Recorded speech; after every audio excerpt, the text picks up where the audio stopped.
So I went ahead and I asked AI to give me 3 of the most commonly asked questions on the internet right now regarding health, fitness, and nutrition around mindset. So not just tactics and strategies about health, fitness, and nutrition, but really specifically, what are some of the questions that have to do with thinking or with mindset of living a healthy life or eating better or exercising often, those kinds of things. And without further ado, let's dig into these 3 questions. So let's talk about number 1. Number 1, we've got, I'm in my pick the number 40s, 50s, 60s, or later, and I feel like I'm starting from scratch. How do I stay motivated when I don't see results as quickly as I used to? Now, I'm a 49-year-old guy, so this really kind of resonates with me, and it's one of the things I hear most often when I talk to a lot of my friends who are in my age group, or even my clients who are also in my age group.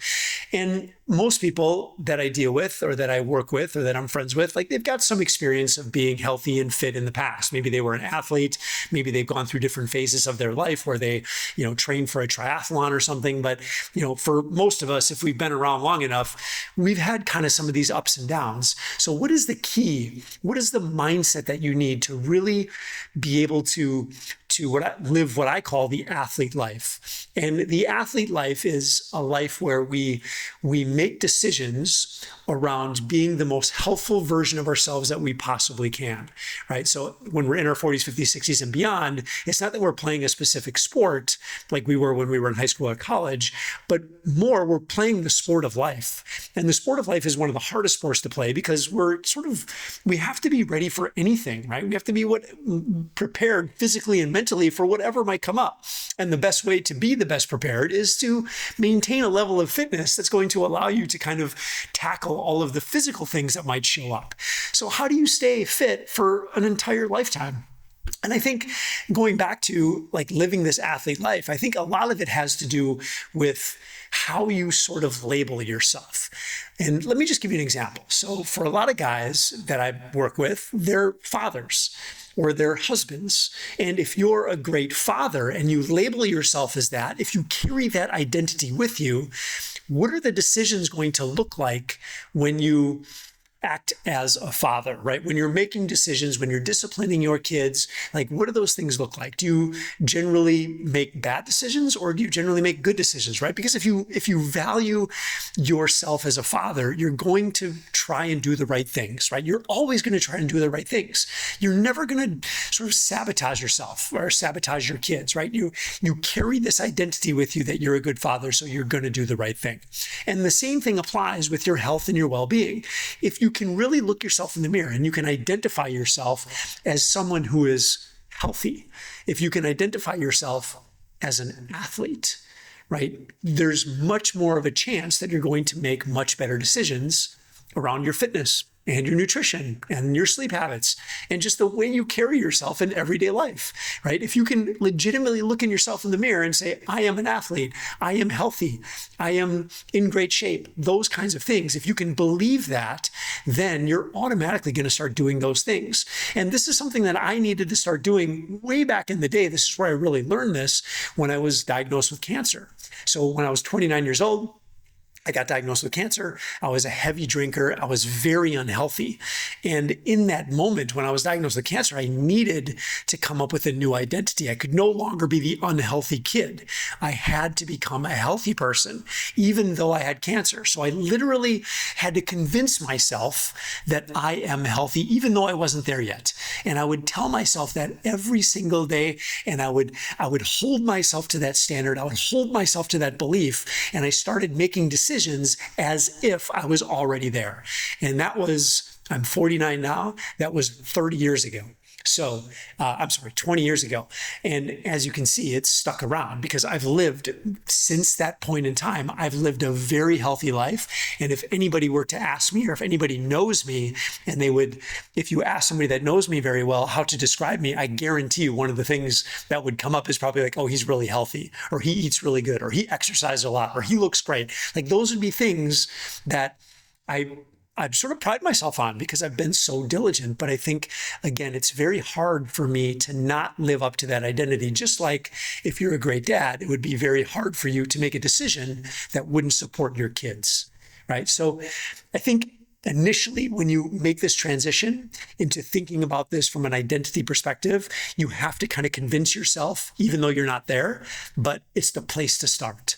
Start considering yourself a healthy person. And what would that healthy person do? You know, if you want to give yourself a high five 5 years from now because you made a lot of really good decisions, what kind of identity would you need to be able to get to that place? Right? To look great, feel great, perform great, be super healthy, go to the doctor and get high fives, right? You have to identify as a healthy person. So I think that's just, as a fundamental concept, it's so important, right? Try to get a really healthy person to drink a bunch of beer. Try to get a really healthy person to not exercise.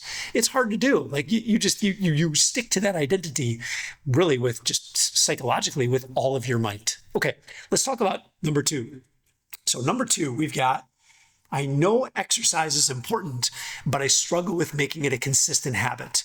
What are some mindset shifts or strategies that can help me prioritize fitness? So I think, again, this goes back to identifying as a healthy person, right? What does it mean to be a healthy person? One of those things is to exercise, right? And I know you might be thinking, yeah, but I really don't like to exercise, or it's so hard for me to go and, get into the gym and, show up consistently.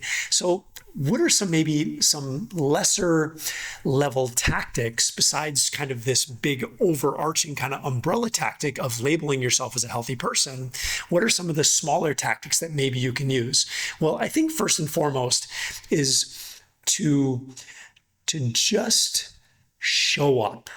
Okay, so just show up to the workout, to show up to doing something, if you can, every single day. And it doesn't have to be anything crazy. It doesn't have to be anything intense.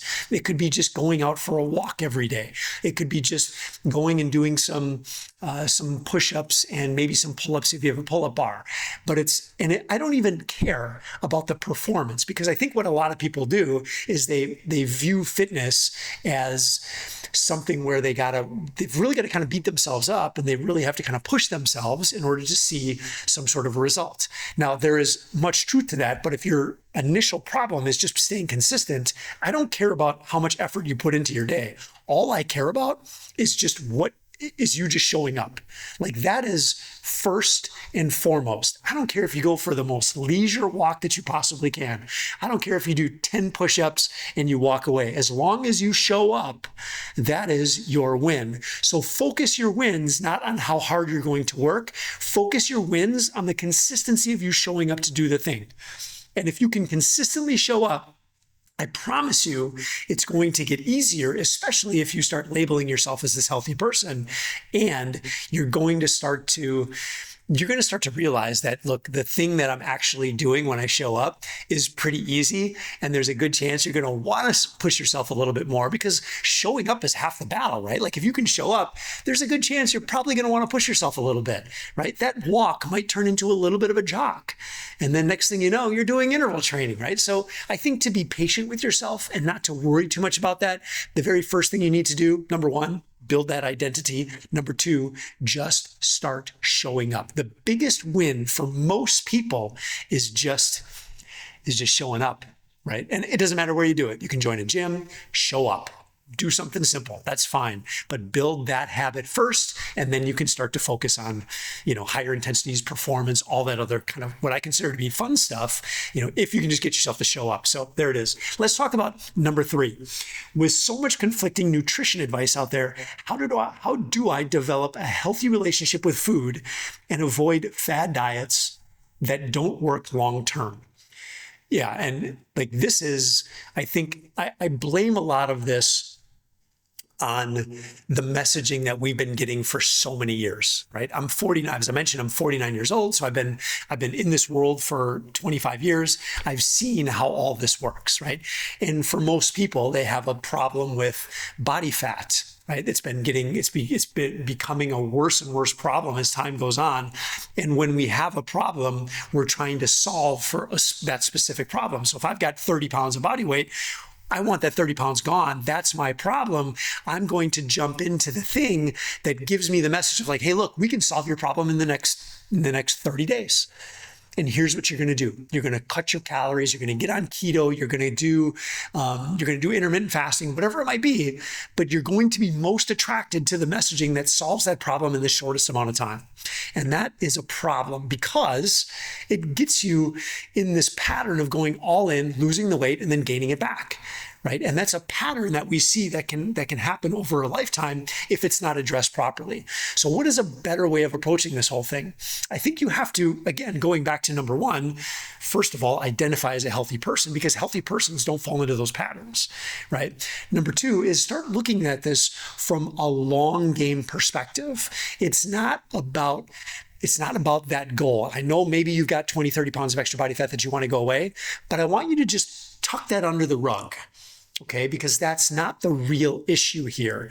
That is a symptom of the bigger problem of not being able to show up consistently for yourself and eat good foods consistently, right? So when you start avoiding that singular goal of just losing 20 pounds or 30 pounds or whatever the number is, again, look at the long term and what are the nutritional habits that you're going to need to be the healthiest version of yourself. And I'm going to give that to you in a moment here. But when you start chasing long-term health, one of the symptoms you're going to have is that excess body fat is going to go away. Now, it might take longer by not jumping onto some sort of a fad diet, but I want you to be okay with that because the longer it takes, in my experience, the more likely it is that that weight's going to stay off. So here's what you do nutritionally. I want you to start eating some real food. And I want you to start thinking of real food from these categories. I want you to eat meat, veggies, nuts, seeds, and fruit. So when you're grabbing food, when you're filling your fridge, when you're at the grocery store, when you're at the restaurant, I want you to look at what's going to go into your face, and I want you to select foods that come from one or more of those categories. I don't care what the meat is. I don't care what the vegetable is. I don't care what the fruit is, what the nut is. It doesn't matter. You get to choose the things that you like, but I want you to eat the majority of your foods from those categories. And when you do that, you are making a choice to live a more healthy life. And when you make that choice to live a more healthy life because you are an athlete, because you are healthy, because that's who you are now, that extra 20, 30 pounds is going to go away, right? So again, change your perspective a little bit. Stop chasing the short-term goals because that's what's putting everybody in these really silly patterns of yo-yo dieting and ups and downs and all kinds of different things. And again, start playing the long game here. And same thing goes for your fitness, right? We're not chasing specific goals. This is not like a business where you're chasing some sort of a revenue goal in the next 4 weeks.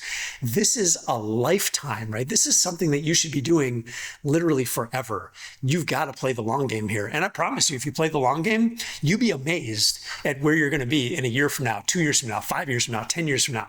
You're going to experience things that are far beyond likely what your goals are right now. You're going to be like, man, remember 5 years ago when I just wanted to lose 20 pounds and now I got a six pack, right? I'm not saying that's going to happen, but it very well likely could. So remember, play the long game here. And even more importantly, start labeling yourself as someone who is healthy. If you can start doing that, if you can start convincing yourself of that story, start creating that narrative in your mind, become that person.